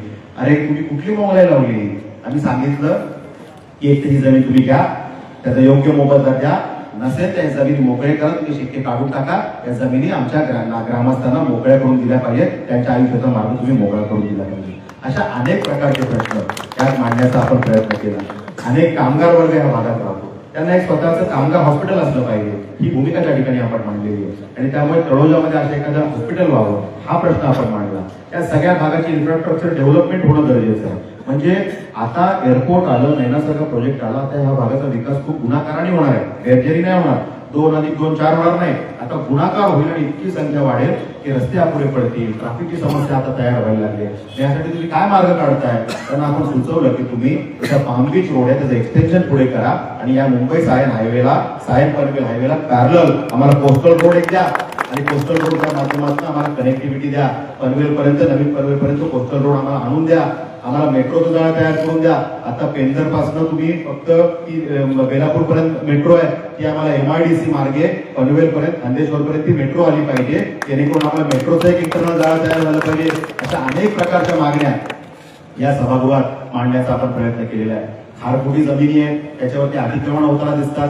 आपण सांगितलं की ह्या खारफुटीच्या माध्यमातून त्या ठिकाणी मॅनग्रोव्हचे पार्क बनवा आणि त्या ठिकाणी आपण मांडलं. आणि योगायोगानं सरकारने काल 1 दिवसांनी तो निर्णय जाहीर केला की महाराष्ट्रभरामध्ये आम्ही असे मॅनग्रोव्ह पार्क तयार करतो. त्यामुळे असे अनेक विषय ह्या अधिवेशनात मांडण्याचा आपण प्रयत्न केला. अधिवेशनाचा कालावधी यावेळेला कमी होता, पण मला वाटतं या अधिवेशनामध्ये चांगल्या पद्धतीने आपण कामकाज करू शकलो. अनेक निर्णय आपण करून घेतलेले आहेत, अनेक निर्णय होण्याच्या मार्गावरती आहेत. पनवेलकरांचा बस डेपोचा प्रश्न होता, जो अनेक वर्ष प्रलंबित आहे, त्यालाही वाचा फोडण्याचा प्रयत्न आपण केला. प्रताप सरनाईक साहेब जे ह्या विषयाचे मंत्री आहेत, त्यांना जाऊन आपण परत भेटलो आणि त्यांनाही या ठिकाणी सांगितलं की हे जे काही हाईट तुमची वाढते, कारण तुमचं मॉडेल हे BOTचं आहे आणि त्यामुळे BOTचं मॉडेल असल्यानंतर त्या कंत्राटदाराला स्वतःचा भाग बांधल्याशिवाय, त्याला फायदा मिळाल्याशिवाय तो काही तुम्हाला बसस्थानक बांधून देणार नाही. हाईट वाढली की एन्व्हायरमेंट क्लिअरन्सचा परमिशनसाठी तुमचा अडकत आहे आणि त्यामुळे पर्यावरणाची परवानगी अडकते, जी सुप्रीम कोर्टात प्रलंबित आहे. हाईट तुम्हाला कमी करावी लागेल. हाईट कमी कधी होईल? हे मॉडेल बदलावं लागेल. तुम्हाला PPP public private partnership model करा, त्याला सरकारने पैसे लावा आणि बसस्थानक करा, पण पनवेलकरांचा बसस्थानाकाचा प्रश्न सुटला पाहिजे, हा प्रश्न मांडण्याचे आपण त्या ठिकाणी प्रयत्न केले. त्यामुळे असे असंख्य प्रश्न आहेत. अजून तासभर सांगितलं तर हे संपणार नाही, पण सांगण्याचं तात्पर्य एकच आहे की शेवटी आपल्या सगळ्यांच्या आशीर्वादामुळे मी आमदार आहे, हे 10 वेळा सांगतोय, आज सांगतोय, उद्याही सांगत राहील. आपल्या सगळ्यांचे आशीर्वाद असेच ताकदीने माझ्या पाठीशी राहिले पाहिजेत, ही मी आपल्याकडनं आशा व्यक्त करतो. आणि एकटा विक्रांत पाटील, एकटे बाळासाहेब पाटील, एकटे देवेंद्र फडणवीस काहीच करू शकत नाही. तोपर्यंत आपल्यासारखे अनेक हात ताकदीने आमच्या मागे उभे राहणार नाही, तोपर्यंत आपण काहीच करू शकणार नाही. त्यामुळे माझी विनंती एवढीच आहे, आपण जर का जनसेवेचं ध्येय डोळ्यासमोर ठेवलंय ना, आपण जनकल्याणाचा वसा घेऊन काम करतोय ना, गोरगरीब जनतेला आपली मदत व्हायला पाहिजे हे आपल्याला वाटतं ना, मग आपल्या सगळ्यांना माझे प्रतिनिधी व्हावे लागेल. आपल्या माध्यमातून जनतेचे प्रश्न माझ्यापर्यंत यावे. म्हणजे तुमचे प्रश्न तर माझ्यापर्यंत येतील, आपण तर परिवार आहोत, पण असे अनेक लोक आहेत की कदाचित माझ्यापर्यंत पोहोचू शकणार नाही. अशांचे प्रश्न आपल्या माध्यमातून माझ्यापर्यंत यावे. जनता, नागरिक आणि एक आमदार यातला आपण दुवा व्हावं, एक सेतू व्हावं, ब्रीज व्हावं, जेणेकरून आपण अधिकाधिक लोकांपर्यंत पोहोचू शकू, त्यांचे प्रश्न सोडवू शकू. शेवटी अधिकाऱ्यांची नकारात्मक मानसिकता एवढाच प्रश्न शिल्लक राहिला. आणि सरकार तर ताकदीनं काम करतंय, जे जे देणं शक्य आहे ते देवाभाऊ सरकार देणार आहे, देत आहे. त्यामुळे ती अडचण शिल्लक राहिली नाहीये. सरकारच्या मानसिकतेची नकारात्मकता हा विषय शिल्लक राहिलेला नाहीये. त्यामुळे आता आपलं सरकार आहे, जनतेच्या कल्याणाचं सरकार आहे. त्यामुळे आता जी काही प्रश्न आहे तो फक्त नकारात्मक मानसिकता जी अधिकाऱ्यांची आहे, त्यामुळे त्याच्यावरती भाषा फोडण्यासाठी आपण ताकदीनं काम करू शकतो. त्या अधिकाऱ्यांना गोड भाषा समजली तर गोड भाषा, त्यांना ती नाही समजली त्यांना जी भाषा समजते ती भाषा ती बोलण्याची आपली ताकद आहे. त्यामुळे त्या पद्धतीनं ध्येय एकच, जनतेचं कल्याण. डोळ्यातले अश्रू जे जनतेच्या कोणाच्या असतील ते पुसण्यासाठीचं काम जे स्वप्न पंडित दीनदयाळ उपाध्यायजी यांनी आम्हाला दिलं, ते अंत्योदयाचं स्वप्न की शेवटच्या रांगेतल्या शेवटच्या व्यक्तीच्या डोळ्याचे अश्रू जोपर्यंत तुम्ही पुसत नाही तोपर्यंत तुमची विकासाची परिभाषा पूर्णच होत नाही. या विषयासाठी आपण सगळे मिळून काम करतोय. मग आपण सगळे मिळून अशाच पद्धतीनं काम करू. आज इतका चांगला निर्णय झाला, आपल्या सगळ्यांच्या जीवनामध्ये काही आनंदी क्षण या सरकारच्या माध्यमातून येऊ शकले, त्यामुळे या सरकारचे मनापासून आभार व्यक्त करतो. आणि आता पुढच्या सगळ्या आपण कामकाजाला लागूया. येणाऱ्या कालावधीमध्ये पनवेल भागाच्या विकासासाठी जे जे काही चांगलं करता येईल ते आपण सगळे मिळून करूया. जे जे प्रश्न प्रलंबित आहेत त्याला ताकदीने सोडवण्यासाठी आजपासून पुन्हा सज्ज होऊया. धन्यवाद.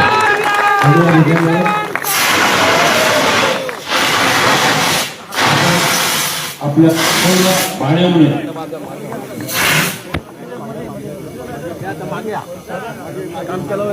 सिडकोला जातो बसलं गुडघे त्याला भाग पाडले. त्यामुळे आज या ठिकाणी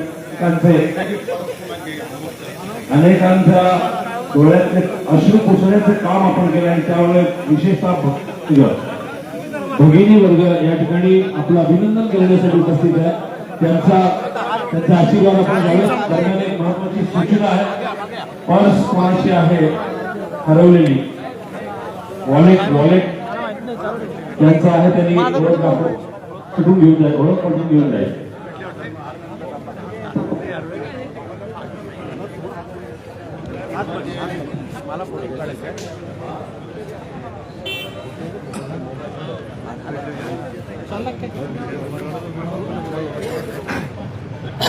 सँडविच खाल्लंय ना?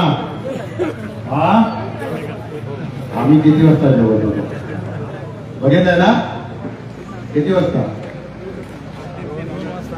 3-4 वाजता, बरोबर ना? आता तुम्हाला थोडं जमल ना? मला वाटतंय की विक्रांतजींनी आता सगळं तुम्हाला पूर्ण पाळा 2 मिनिटात सगळा सांगितलंय. आणि सांगितलंय म्हणजे जवळजवळ यातले सगळे त्याचे साक्षीदार आहेत. मनानं एकही गोष्ट सांगितलेली नाही, बरोबर? सगळे साक्षीदार आहेत. 6 महिने तुम्ही इथे येत होता, 6 महिने तुम्ही रात्री 3-3, 4-4 वाजेपर्यंत इथं बसत होता. इथंच आम्ही रात्री 3 ते 4 ला रात्री, मी तर 4 ला जेवत होतो, विक्रांत तर जेवतच नव्हता. सकाळी 7 ला लोक वॉकिंगला जातात तेव्हा आम्ही घरी जात होतो. हे बघितलंय? म्हणजे उपकाराची आमची भाषा नाहीये. हे फक्त आणि फक्त तुमच्या ताकदीवर आणि तुमचं कुठेतरी दुःख थोडं हलकं करावं एवढ्याच भावनेतनं आम्ही या ठिकाणी तुमच्याबरोबर आलो. खरं म्हणजे नरेंद्र मोदीजींचं एक स्वप्न आहे, होतं की प्रत्येक या देशातला एकही गरीब किंवा सर्वसामान्य माणूस बेघर राहता कामा नये. आणि म्हणून प्रत्येकाला घर असलं पाहिजे, म्हणून पंतप्रधान आवास योजना सर्वसामान्य लोकांसाठी आणली, तुम्हाला सगळ्याला माहिती आहे. आणि जर हे सगळं गरिबांसाठी आपण करतोय, कारण तुम्हाला हा घरांचा विषय म्हणून सांगतो की प्रत्येकाचं आयुष्याचं एक स्वप्न असतं की मला आपल्याला 3 आपल्या गरजा माहित आहे, रोटी, कपडा और मकान. ह्या तर मूलभूत गरजा आहेत. मी असं पुढे जाऊन असं म्हणतो की एक वेळ जरा आवाज तिथे कमी करा. त्या ठिकाणी एक वेळ अर्धी भाकरी असली, रोटी कपडा मकानमध्ये एक वेळ अर्धी भाकरी असली तर तो माणूस कसा तरी दिवस काढतो. कपडा आपण म्हणतो त्याला फाटकी कपडे असले तरी धुवून तो वापरतो. त्याला कसं वाटतं की मी फाटक्या तुटक्या कपड्यात माझं आयुष्य काढेल. तर त्याचं एकच स्वप्न असतं की माझ्या आयुष्यात कुठंतरी मला 200-400 फुटाचं एक छप्पर मिळालं पाहिजे की जेणेकरून मी थकून भागून आलो तर त्या ठिकाणी माझी पाठ टेकताली पाहिजे. मी जर या जगात नसलो तर माझी कच्ची बच्चे त्या ठिकाणी सुरक्षित राहिली पाहिजे. एकच स्वप्न घेऊन सर्वसामान्य माणूस हा जगत असतो. आणि हे जगत असताना हे नरेंद्र मोदीजींनी ओळखलं, आदरणीय देवेंद्र फडणवीसांनी ओळखलं आणि या ठिकाणी प्रत्येकाला घर मिळालं पाहिजे एक स्वप्न या ठिकाणी सुरू झालं. आणि मला तुमच्या सगळ्यांच्या आशीर्वादानं आदरणीय देवेंद्र फडणवीसांच्या कृपेने त्या ठिकाणी म्हाडाचं चेअरमन व्हायचं एक मला संधी मिळाली. त्या माध्यमातून मी अनेक गरीब लोकांची अश्रू पुसण्यासाठी त्यांना घरं देण्याचा प्रयत्न केला. आणि म्हणून जेव्हा हे सिडकोच्या घरांच्या लॉटऱ्या निघाल्या, मी म्हाडामध्ये काम केलेलं होतं तेव्हा मला तुलना समजली की मी जेव्हा म्हाडामध्ये चेअरमन होतो तेव्हा त्यांनी घर 18 लाखाला, 20 लाखाला, 22 लाखाला देत होतो. सिडको घर 28 लाख, 27 लाख, 97 लाख, 74 लाख घर. बरोबर आहे ना? इतक्या पुढे कसं जाऊ शकतो. आणि मग हा विषय तुम्ही जेव्हा विक्रांतींकडे आणला, आम्ही सगळे बसलो तेव्हा काही गोष्टी समजल्या की ह्याच्यामध्ये आमच्या देवेंद्र भावांची इच्छा आहे की घराच्या किमती कमी झाल्या पाहिजेत. आदरणीय एकनाथ शिंदे साहेबांचं स्वप्न आहे की घराच्या किमती कमी झाल्या पाहिजेत. पण एक सिडको धारीचे शुक्राचार्य झाले आणि वरती मिसगाईड करायला सुरुवात केली. त्यांनी सांगितलं की नाही, घराच्या किमती कमी होऊ शकत नाही, आम्ही या किमती बरोबर केल्या. आणि त्यामुळं वरती हेच सातत्यानं सांगत राहिले. आणि मग विक्रांतींचा हा विषय जेव्हा आला, तुम्ही सगळे बसले, तुमचा अभ्यास झाला. त्या अभ्यासावरून आम्ही सुतावरून स्वर्गात गेलो. विक्रांती त्या दिवशी तुम्ही बघितलं, एकनाथ शिंदे साहेब पुढे जे काय लहान मोठी गडबडी दाखवली तुम्ही सगळ्यांनी बघितलं ना. हे एवढी गडबडी घेण्यासाठी विक्रांती त्या दिवशी विमानाने गेले नाहीत, तर ते समृद्धी महामार्गाने त्या गाडीत मध्ये सगळं फॉर्च्युनर मध्ये सगळे हे गाठोडी भरली आणि समृद्धी महामार्गाने तिथे नागपूरला पोहोचले. लक्षात. आणि जेव्हा त्यांच्या पुढे हा विषय ठेवला आणि त्याने एकाच वाक्यात सांगितलं, विक्रांतीने सगळं सांगितलंय तुम्हाला की त्याला एवढंच सांगितलं की 26,000 घराची लॉटरी निघते आणि त्याच्यामध्ये 1.5 लाख लोक अर्ज भरतात. किती? 1.5 लाख. 1.5 लाख लोकांनी जेव्हा अर्ज भरले आणि जेव्हा नंतर सिडकोनी घराच्या किमती जाहीर केल्या तर 1.5 लाख लोक तर तिथे पुढे आलेच नाहीत. 26,000 पण आले नाहीत. 19,000 लोकच फक्त पुढे आले आणि त्यांनी हा कुठेतरी त्याच्यामध्ये भाग घेतला. हळूहळू ते 19,000 9,000 परत त्यांनी पाठ फिरवली, कारण किमती एवढ्या महाग होत्या. आणि फक्त 26,000 फक्त 10,000 लोकांनी कन्फर्मिंग अमाऊंट भरली. बरोबर आहे? आणि जवळजवळ पुन्हा 9,000 घरं अशीच मोकळी पडली. विक्रांतींनी ते माध्यमातून दाखवलं की आता एक लॉटरी निघाली 15 दिवसापूर्वी, तुम्ही सगळ्यांनी बघितली. त्या घराच्या किमती 2-3 लाखांनी कमी केल्या. विक्रांतींनी त्याचा अभ्यास केला की तुम्ही 2-3 लाखाच्या किमती कशा कमी करताना बघू. तर ती घरं, जुनी घरं परत लॉटरीत आणली. विक्रांतींनी तो विषय उचलला की तुम्ही 5-5 वर्षात 3-3 वेळा घरांच्या लॉटऱ्या काढल्या, तुम्हाला गिराईक मिळालं नाही, लोक तिकडे आली नाही कारण किमती जास्त होत्या. 7 वर्ष घरं तुमच्याकडे पडली. त्या घरांच्या अवस्था ते बघण्यासारखी झाली. तुम्ही बघितलं तर ते फोटो आमच्याकडे आहेत. आणि त्याच्यावर तुम्ही 6-7 लाख डागडुजीला खर्च केला आणि परत 2-3 लाख तुम्ही कमी करताय. म्हणजे 10 लाखाचा लॉस पुन्हा घर विकताय. आता गरीब माणसांना तुम्ही घर 5-7 लाखांनी स्वस्त का देऊ शकत नाही. हा विक्रांती जेव्हा विषय उचलला तेव्हा सिडकोचे डोळे उघडले आणि त्यांना समजलं की यांनी बरोबर मारमावर आणि त्या माध्यमातून मग विक्रांतीने एक विषय पुढे आणण्याची सुरुवात केली. आणि एकच वाक्य विक्रांतीने जे सांगितलं की आम्हाला तुमची भीक नको आहे, आम्ही लाचार होऊन तुमच्याकडे आलो नाही, आमच्या लॉटरी धारकांचा जो अधिकार आहे तो मागायला आलोय. आणि तुम्ही कसे चुकले, तुम्ही कसे तुमचे रेग्युलेशन घेतले, तुम्ही बोर्ड मिटिंगा कशा घेतल्या. आदरणीय आमच्या देवेंद्र फडणवीस साहेबांनी 2015ला जो आदेश सिडकोला दिला की याच्यामध्ये जमिनीच्या किमती या गरिबांच्या घरावरती लोड करायच्या नाहीत, त्याचंही उल्लंघन तुम्ही शिडकोनी केलं. 2015 शिडकोनी स्वतःचा रिझर्वेशन घेतलं, त्याच्यामध्ये स्वतःचा बोर्ड निर्णय घेतला, त्याच्यामध्ये सुद्धा सांगितले की यस आम्ही घराची किंमत वाढवणार नाही, जमिनीची किंमत आम्ही त्याच्याशी घेणार नाही. त्या स्वतःच्या बोर्ड रिझर्वेशनचं सुद्धा उल्लंघन केलं आणि घराच्या किमती वाढवल्या. हायकोर्टाचा निर्णय या ठिकाणी विक्रांतींनी घेऊन गेले परवा. हायकोर्टाचा निर्णय काय होता की तुम्ही सिडको ही प्रॉफिट मेकिंग कंपनी नाहीये, सिडकोनी प्रॉफिट कमवायचं नाहीये, तुम्ही नो लॉस नो प्रॉफिट वाले आहात आणि म्हणून तुम्हाला आम्ही इन्कम टॅक्स घेणार नाही. सिडकोला इन्कम टॅक्स नाहीये, मग नफेखोरी करायची का? नफेखोरी करता येणार नाही हे विक्रांतींनी ते पेपर घेऊन हायकोर्टाचे दाखवले आणि हायकोर्टाच्या सुद्धा नियमाचं उल्लंघन या लोकांनी केलं. म्हणजे अवमान कोणाकोणाचा केला? आदरणीय मुख्यमंत्री साहेबांचा केला, आदरणीय बोर्ड रिझर्व्ह स्वतःच होता त्याचं उल्लंघन केलं, हायकोर्टाचं त्या ठिकाणी इन्कम टॅक्स माफ करतोय केली, नफेखोरी केली त्याचं उल्लंघन केलं. आणि पंतप्रधानांना त्यावेळेला जेव्हा 2018 ही योजना निघाली तेव्हा त्यांनी लिहून दिलं, डीपीआर जाहीर केला की तुम्ही आम्हाला 2.5 लाखाच्या सबसिडी आमच्या गोरगरिबांना द्या आणि घराच्या किमती 18-20 लाखाच्या पुढे जाऊन देणार नाही आणि जातील आम्ही आमच्या खिशातले पैसे भरू. त्या भाषा तिथे डीपीआर मध्ये जेव्हा सिडकोनी वापरल्या त्याचंही उल्लंघन केलं. त्याच गोष्टी विक्रांतींनी त्या सगळ्या त्यांच्याच गोष्टी त्यांचंच उल्लंघन, कोर्टाचा अवमान, मुख्यमंत्र्यांच्या आदेशाचा अवमान पूर्णपणे एवढे गाठोडे घेऊन दाखवलं, ते बोर्ड रिझर्वेशन दाखवले. तेव्हा एकनाथ आवाज झाले की विक्रांत कुठकुठी सगळ्यांनी एक भाषणामध्ये एकनाथजींच्या आपण ऐकलं, अरे विक्रांत तुझे आणलं सगळे गटोळे, तुझ्यामुळे मला कळलं, आता मी यांचं ऐकणार नाही, विक्रांतने तुझंच ऐकेल या ठिकाणी सांगितलं. आणि त्याच ठिकाणी मला सांगा 5-5 वेळा ह्या मिटिंगा पुढे गेल्या, पण तुमच्या सगळ्यांच्या आशीर्वादाने एक चमत्कार झाला की एकाच त्या अधिवेशनामध्ये चर्चा होते आणि त्याच अधिवेशनामध्ये निकाल लागतो. मला असं वाटतंय की हे आतापर्यंत इतिहासातलं पहिलं उदाहरण आहे आणि विक्रांतीच्या कर्तृत्वाचा हा मैलाचा दगड आहे. तुम्ही सगळ्यांनी सांगितलं की आम्ही जवळजवळ 67,000 घरं, विक्रांतने एका घरामध्ये 3च माणसं पकडतोय, पण आज 3 माणसाचं घर नसतं, आपण नवरा बायको 2 मुलं पकडली, आई वडील जर घरात असतील 5-6 लोकांचं ते कुटुंब असतं, त्या घरात 5-6 लोक राहत असतील तर 67,000 म्हणजे 70,000 घरं, पुढील खाली 5 करा. 3.5 लाख लोकांचा विषय विक्रांतीने तुमच्या माध्यमातून सोडवला.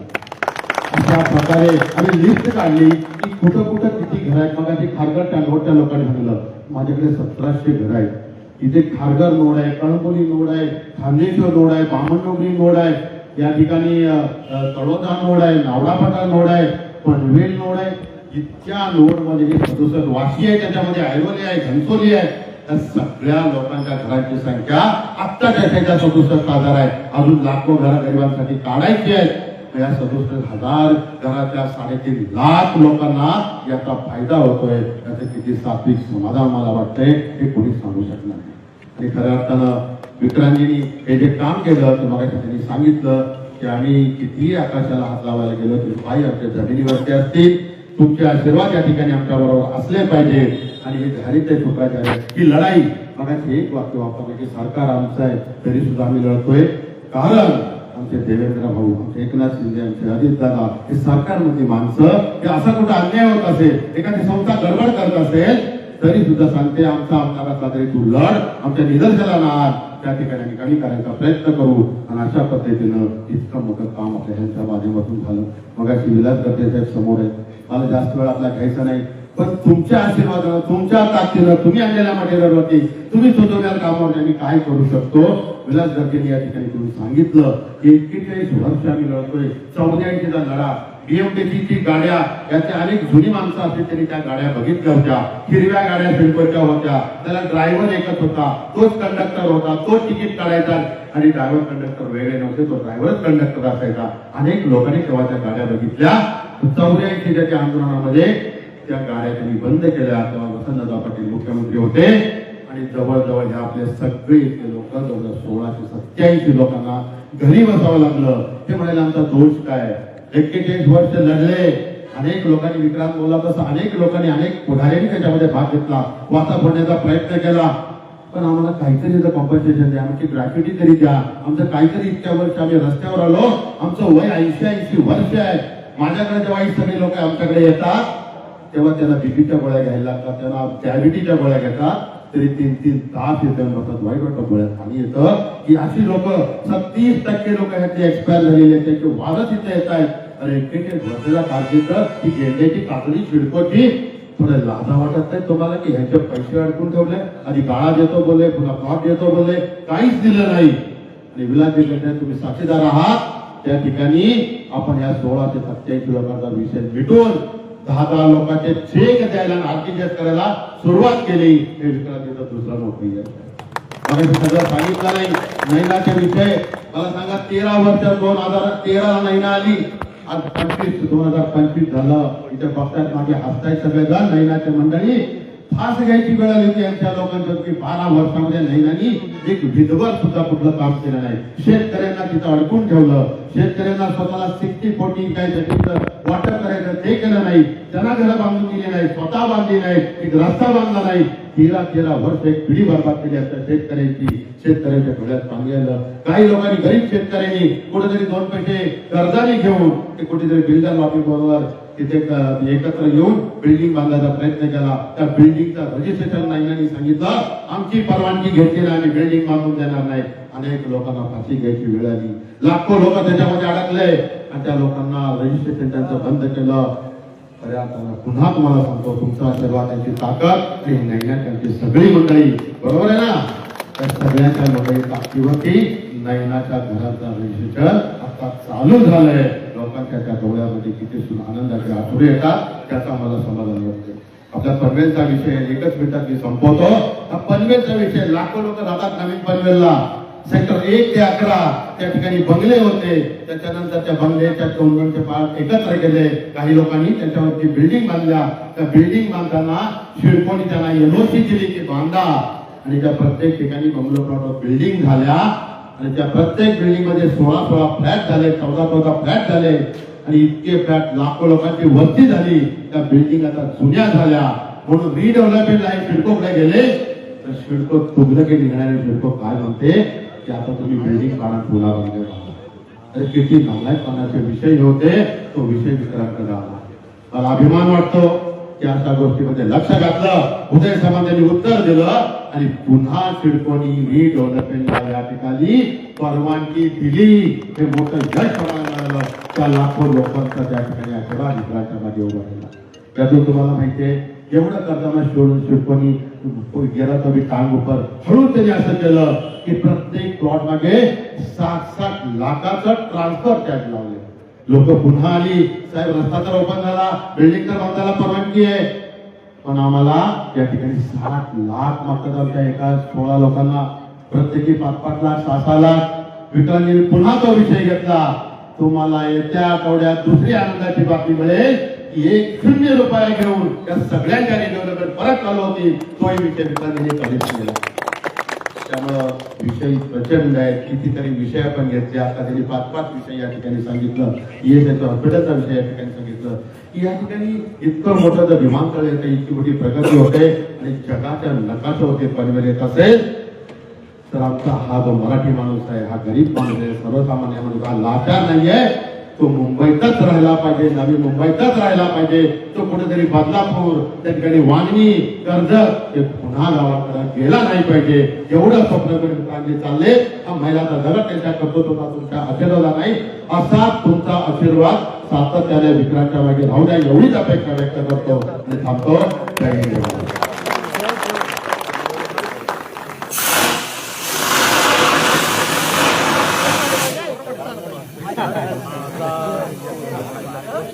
धन्यवाद बाळासाहेब. आपण या ठिकाणी उपस्थित जनसमुदायाला संबोधित त्याबद्दल मी आपले आभार मानतो. आता विक्रांतदादांचा अभिनंदनाचा हा काळ आहे, त्यामुळे मी सगळ्यांना विनंती करेन की कोणत्याही प्रकारची काही गडबड न करता आपण विक्रांतदादांचे आभार मानण्याचं अभिनंदन करावं. सगळ्यांसाठी या ठिकाणी विक्रांतदादांचे आणि बाळासाहेबांचे आभार मानले जातात. बाजूला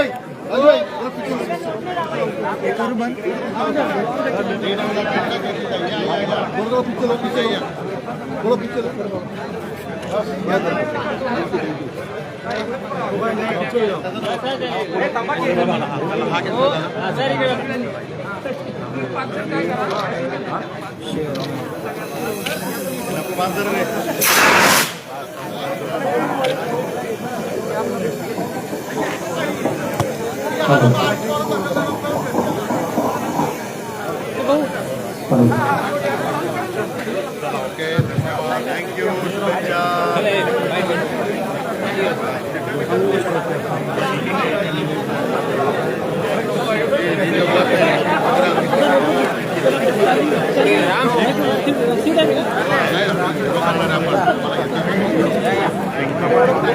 शेअर झालं पाहिजे.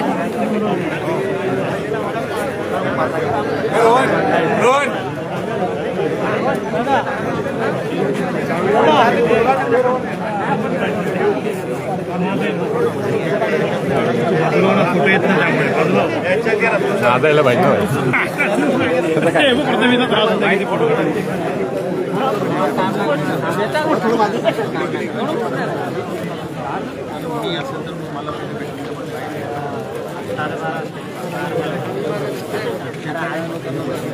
शुभेच्छा. थँक्यू. थोडं एक फोटो मागे मागे मागे मागे हो, मागे हो, मागे हो. बाजूला बाजूला बाजूला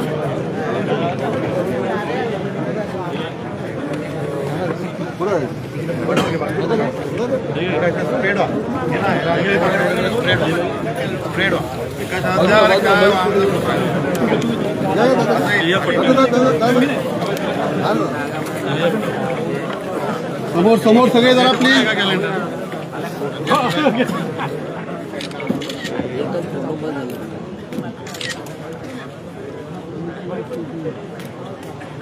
भारतीय जनता पार्टीचा एकच वादा, विक्रांत दादा तुम आगे बढ़ो, हम तुम्हारे साथ हैं.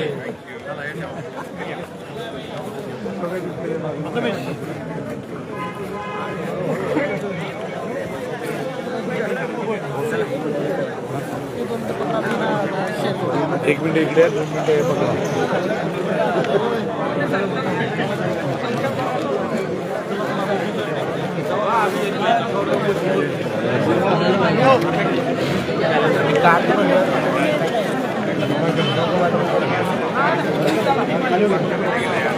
समोर बघा जरा प्लीज.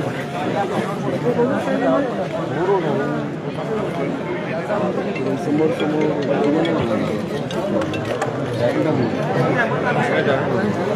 आली नको रे बाबा. थोडं मागे ना.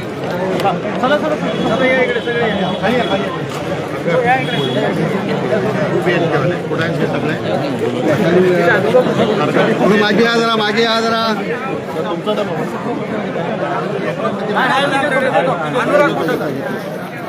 थोडं मागे या.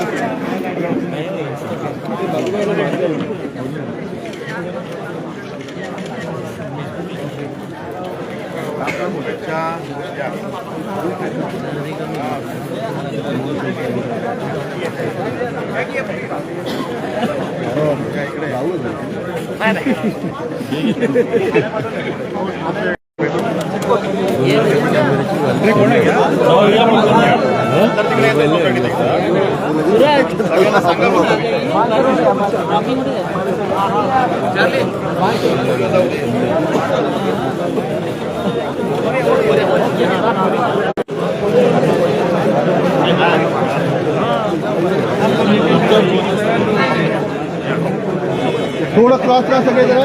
थोडे वाईड करा, वाईड वाईड व्हा, वाईड व्हा. थोडे फाका, थोडे फाका जरा. थोडं थोडं साईड अशी अशी अशी या मागे मागे मागे.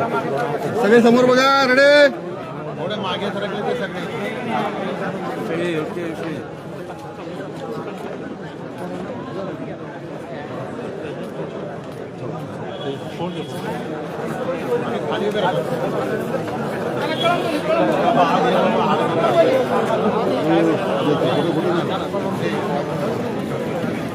आता बुक्के खाली घ्या चेहऱ्यावरून प्लीज.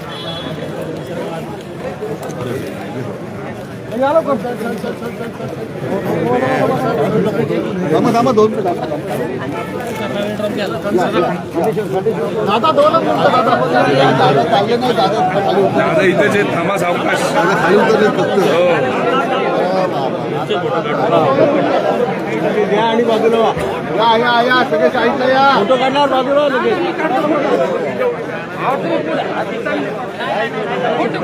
उभे राहा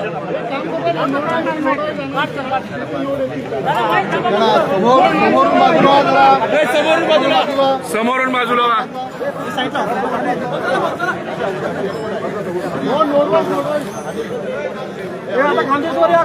पुढे येऊ नका समोर मधला खांदेश्वर मागे उभे राहा खाली बसा समोर मधला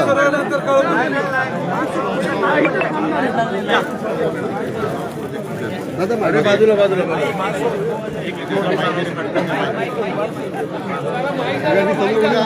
मोबाईल विकास साहेबांनी देवरे साहेब ओके घ्या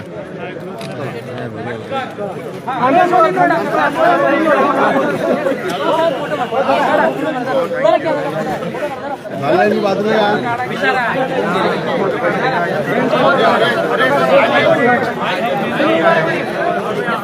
हळूहळू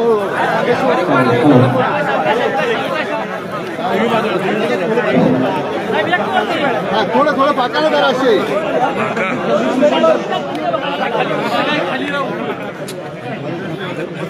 समोर नोड खाली नेऊन टाकतो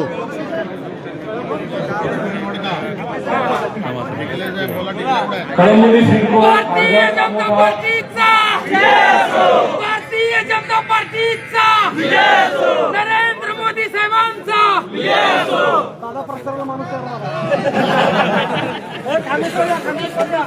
चला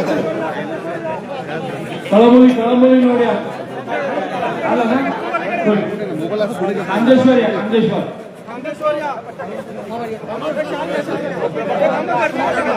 समोर चेहरा घेऊन जाऊ नका खांदेश्वर अभिनंदन करण्यासाठी आलेला अरे आता बुकेत या थोडं घेऊ मोबाईल जाऊ त्याचबरोबर हा समोर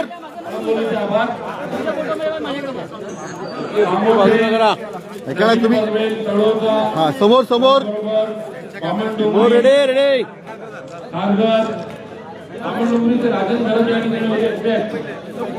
हा चला या पुढे या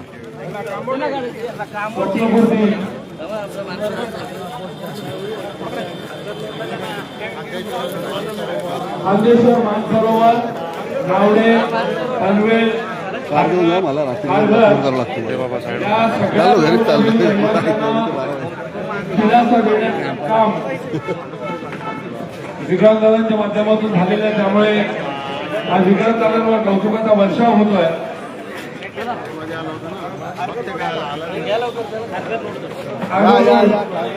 खारघर रोड आणि ज्या बाकीच्या सर्व उभे राहा खारघर रोडवाले उभे चला पनवेल प्रभाग क्रमांक 18 या समोर बघा सगळ्यांनी चला प्रभाग क्रमांक 18 यापुढे अक्षय मोबाईल दिला ना तुमचा मोबाईल दिलाय ना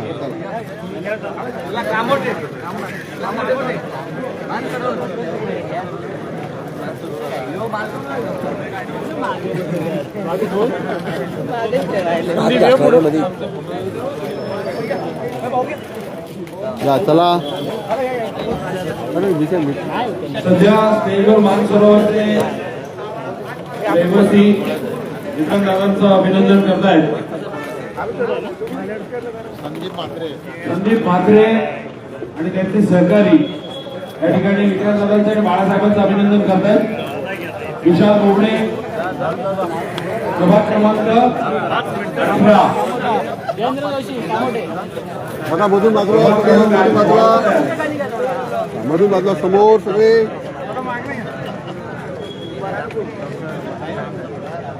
समोर सगळे चला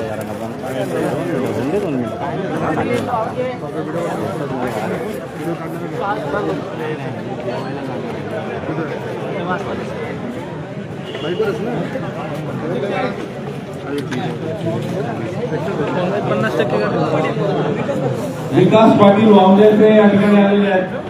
त्यांचे सहकारी सुद्धा या ठिकाणी विक्रम दादा आणि बाळासाहेब पाटील साहेबांचं अभिनंदन.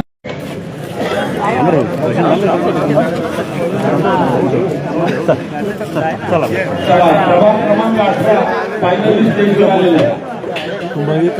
या लवकर समोर समोर दादा समोर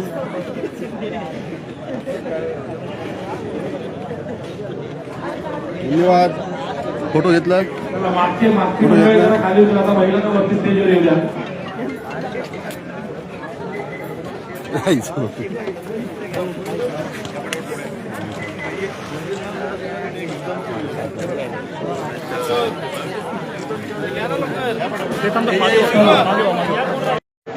पुन्हा एकदा वाजण्याची मंडळी या ठिकाणी विजुंबे वाजे सोडून आता बाहेर या बॉक्सच्या सगळीकडे आता नाच लागणार आहे. तर आता भगिनी वर्ग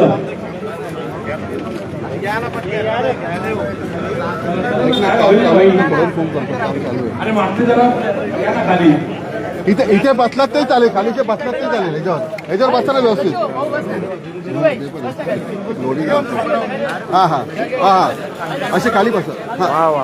हा समोर जरा सगळे एकदा थोडं मागे जरा प्लीज. थोडं मागे जरा अख्खा ग्रुप येऊ द्या. सगळे मागे या. बस बरोबर. Okay ready. समोर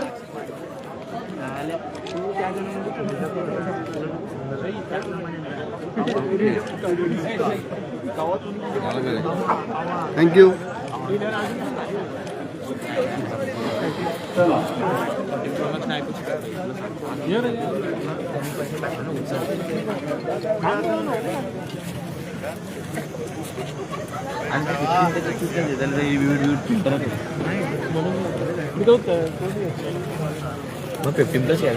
नाही भेटलं नवीन झालं ना.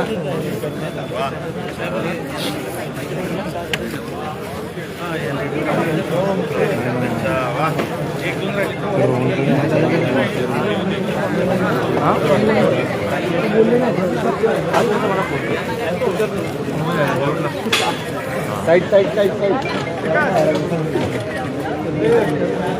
जाऊ तिथे जाऊ लवकर नाही थोडं जरा मधून बाजूला जरा प्लीज. थोडं बस बस.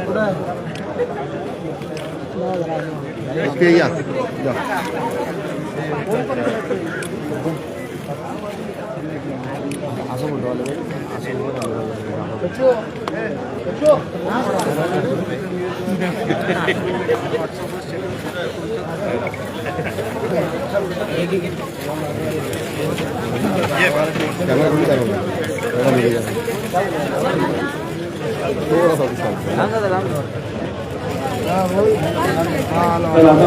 समोर जरा. ओके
चला प्रभाग क्रमांक 18 महिला मंडळ.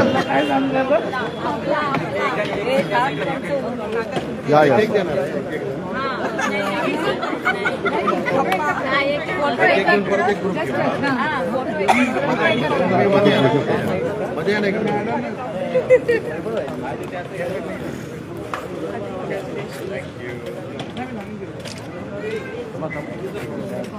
बाजूला मागे मागे मागे थांबा थांबा थांबा थांबा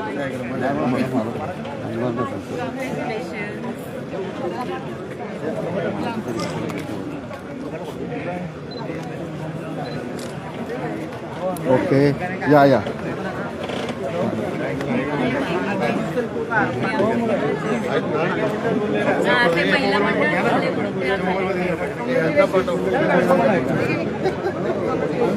महिला मंडळाच्या सोबत पुरुष वर्गांना पण जायचं आहे.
थोड़ा बुकिंग नीचे लो भाभी नहीं दिख रही खाली बात तो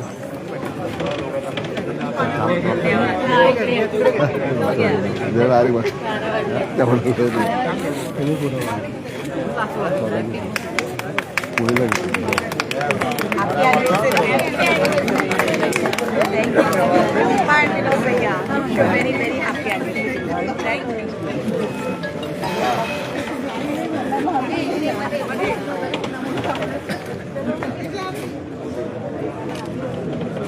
थैंक यू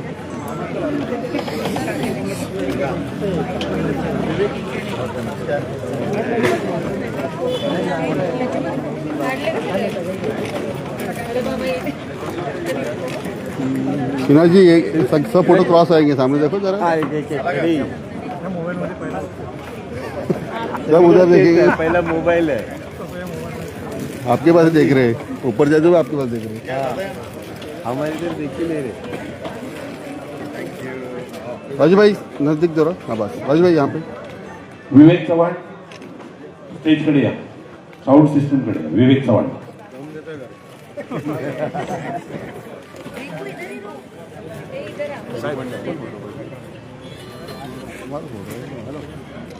हाँ यार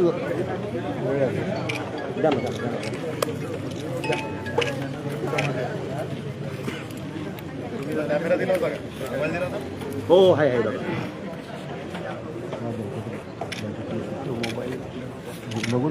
इकडे इकडे इकडे इकडे इकडे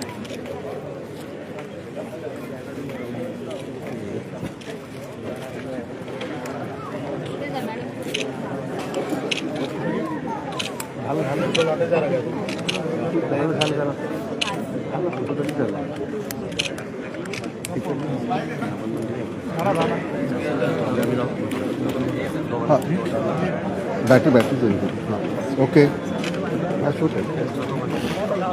थैंक यू बैटरी चेंज करो लगती है डबल बैटरी कॉर्नर तो बैटरी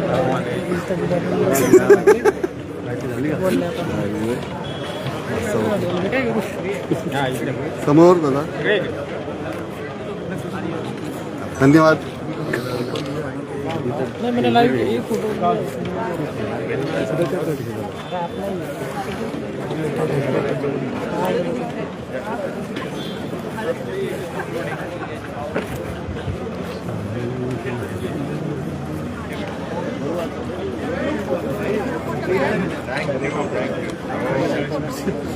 Thank you.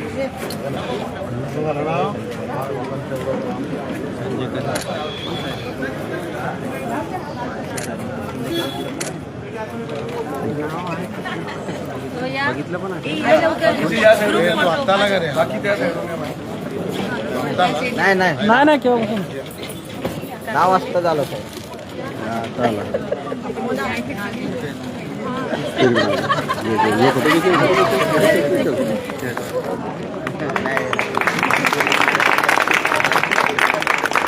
गाडी थोडं जवळ आहे ना तुम्ही मग थोडं क्लोज हा इकडे इकडे मागे मागे मागे थोडं मागे काढा या फोटो काढा हे महत्वाचं आहे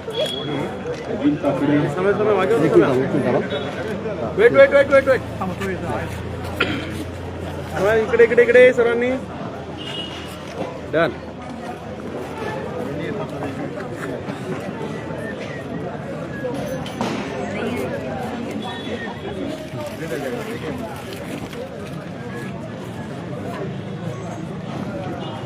don't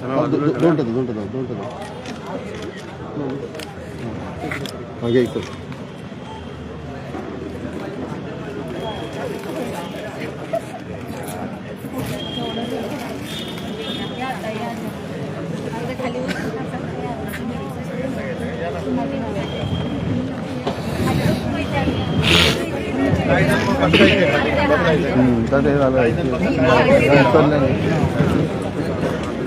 उभेच राहू दे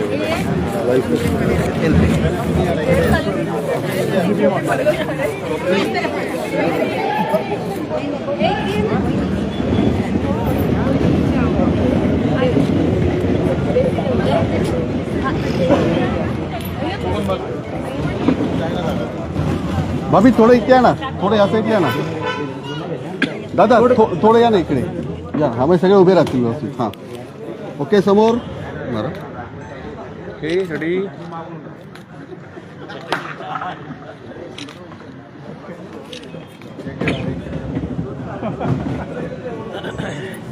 धन्यवाद